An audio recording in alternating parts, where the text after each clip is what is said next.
Насамрэч, гэты абрад мае вельмі глыбокі і даўні сакральны кантэкст. Назва 12 тут не проста так. Нашыя продкі прабягалі 12 своеасаблівых агародаў і загадвалі жаданне.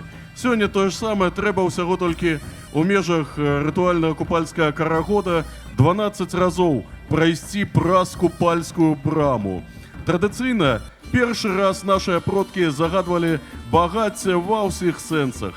Другі раз яны загадвалі шчасця сабе і ўсім блізкім, усім родным людзям.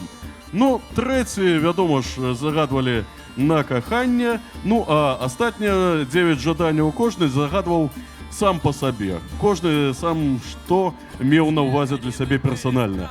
Дык вось, хто сёння пройдзе 12 разоў праз купальскую браму, дык ёсць пэўныя нагоды казаць, што яго жаданні сапраўды спраўдзяцца.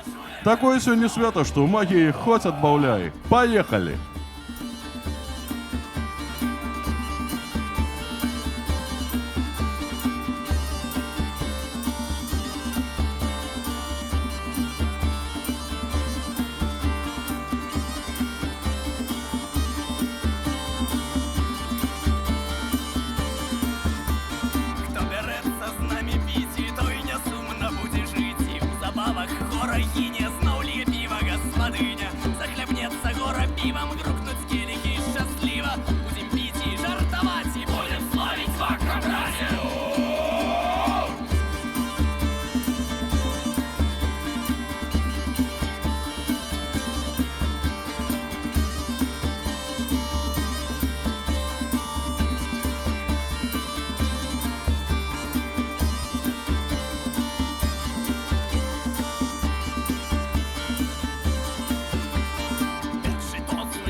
Пиво, веселю.